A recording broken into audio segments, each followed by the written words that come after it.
ಆಯಿತಾ. ಈಗ ಎರಡನೇ ಪ್ರಶ್ನೆ, ಸೊ ನೀವು ಯಾವುದರಲ್ಲಿ ತುಂಬ ಬೆಸ್ಟ್ ನಿಪುಣರು, ತುಂಬ ಎಕ್ಸ್ಪರ್ಟ್ ಆಗಿದ್ದೀರಾ ಯಾವುದರಲ್ಲಿ, ನೀವು ಯಾವ ಕೆಲಸದಲ್ಲಿ ನಿಪುಣರಾಗಿದ್ದೀರಾ, ಯಾವ ಕೆಲಸದಲ್ಲಿ ನೀವು ಎಕ್ಸ್ಪರ್ಟ್ ಆಗಿದ್ದೀರಾ, ಪರಿಣಿತರಾಗಿದ್ದೀರಾ, ನಿಮಗೆ ಯಾವ ಸ್ಕಿಲ್ಸ್ ಇದೆ, ಕೌಶಲ್ಯ ಇದೆ, ಇದರಲ್ಲಿ ನೀವು ಅಂದರೆ ನ್ಯಾಚುರಲ್ಲಾಗಿ ನಿಮಗೆ ಬಂದುಬಿಟ್ಟಿದೆ. ಸೊ ನಿಮಗೆ ತುಂಬಾ ಚೆನ್ನಾಗಿ ಮಾಡ್ತೀರಾ ನ್ಯಾಚುರಲ್ ಆಗಿ. ಕೆಲವರು ಸೊ ಬಾರ್ನ್ ಸಿಂಗರ್ ಅಂತ ಹೇಳ್ತಾರೆ, ಒಳ್ಳೆ ಟ್ಯಾಲೆಂಟ್ ಅಪ್ಪ, ಗಾಡ್ ಗಿಫ್ಟ್ ಇದೆ ಅಂತೆಲ್ಲ ಹೇಳ್ತೀವಿ. ಹಾಗೆ ಅಂದರೆ ಈಗ ಫಾರ್ ಎಕ್ಸಾಂಪಲ್ ಈಗ ಎಸ್ ಪಿ ಬಾಲಸುಬ್ರಹ್ಮಣ್ಯಂ, ಎಂಥ ಒಳ್ಳೆ ಕಂಠ ಅವ್ರದ್ದು, ಎಷ್ಟು ಚೆನ್ನಾಗಿ ಹಾಡು ಹೇಳ್ತಾರೆ. ಪಿ ಬಿ ಶ್ರೀನಿವಾಸ್ ಇರ್ಬೋದು. ಸೊ ಅವರೆಲ್ಲ ಎಸ್ ಜಾನಕಿ ಇವರೆಲ್ಲ ಎಷ್ಟು ಚೆನ್ನಾಗಿ ಹಾಡು ಹೇಳ್ತಾರೆ, ಅವ್ರಿಗೆ ಗೊತ್ತಾಗುತ್ತೆ ಅವ್ರದ್ದು ಹಂಗೆ ಟ್ಯಾಲೆಂಟ್ ಅದೇ ಥರ ಬಂದಿದೆ. ಅಂದರೆ ನ್ಯಾಚುರಲ್ ಆಗಿ ಅವ್ರಿಗೆ ಟ್ಯಾಲೆಂಟ್ ಇದೆ, ಅದನ್ನು ಅವರು ಇಂಪ್ರೂವ್ ಮಾಡ್ಕೊಂಡಿದ್ದಾರೆ, ಅದನ್ನು ಚೆನ್ನಾಗಿ ಮಾಡ್ಕೊಂಡಿದ್ದಾರಲ್ವಾ. ನ್ಯಾಚುರಲ್ ಟ್ಯಾಲೆಂಟ್ ಇರುತ್ತೆ, ಬಟ್ ಅದನ್ನು ನಾವು ಇಂಪ್ರೂವ್ ಮಾಡ್ಕೋಬೇಕು. ಸೊ ಹಾಗೆ ನ್ಯಾಚುರಲ್ ಸ್ವಾಭಾವಿಕವಾಗಿ ಎಲ್ಲರಲ್ಲೂ ಒಂದು ಇದ್ದೇ ಇರುತ್ತೆ ಸ್ಕಿಲ್, ಏನಾದ್ರು ಒಂದು ಟ್ಯಾಲೆಂಟ್ ಇದೆ, ಅದು ಯಾವುದು.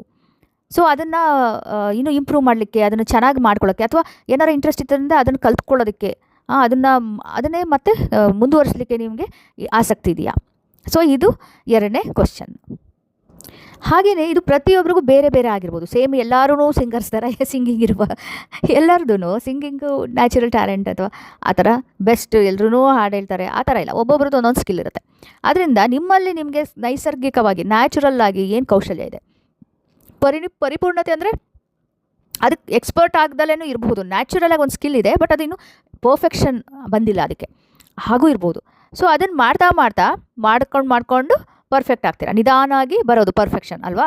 ಎಲ್ಲರದ್ದು ಧ್ವನಿ ಚೆನ್ನಾಗಿರುತ್ತೆ. ನಾನು ಬರೀ ಅದೇ ಎಕ್ಸಾಂಪಲ್ ಯಾಕೆ ತಗೋತೀನಿ ಅಂದರೆ, ನನಗೂ ಇಷ್ಟ ಹಾಡು ಹೇಳೋಕ್ಕೆ ಇಷ್ಟ ಆಗುತ್ತೆ. ನಾನು ಇದು ಕ್ಲಾಸಿಕಲಲ್ಲಿ ಟ್ರೈನಿಂಗ್ ತೊಗೊಂಡಿದ್ದೀನಿ, ಕರ್ನಾಟಿಕ್ಸ್ ಕ್ಲಾಸಿಕಲಲ್ಲಿ. ಆದರೆ ನಾನು ಔಟ್ ಆಫ್ ಪ್ರಾಕ್ಟೀಸಿಗೆ ಅಷ್ಟು ಪ್ರಾಕ್ಟೀಸ್ ಮಾಡ್ತಾಯಿಲ್ಲ, ಬಟ್ ಆದರೂ ಟ್ರೈ ಮಾಡ್ತೀನಿ. ಹಾಗೆ ಒಂದು ಪರ್ಫೆಕ್ಷನ್ ಅಂತ ನನ್ನ ತಲೆಯಲ್ಲಿ ಒಂದೇನು ಪರ್ಫೆಕ್ಟಾಗಿ ನನಗೆ ಒಂದು ತೃಪ್ತಿ ಸಿಗುತ್ತಲ್ಲ, ಆ ಲೆವೆಲ್ಗೆ ನಾನು ರೀಚ್ ಆಗಿಲ್ಲ ಅಂತ ನನಗೆ ಗೊತ್ತು. ಅದಕ್ಕೆ ಏನು ಮಾಡಬೇಕು, ಅದು ನಾವು ದಿನ ಪ್ರಾಕ್ಟೀಸ್ ಮಾಡಬೇಕು, ಅಥವಾ ರೆಗ್ಯುಲರಾಗಿ ಪ್ರಾಕ್ಟೀಸ್ ಮಾಡಬೇಕು.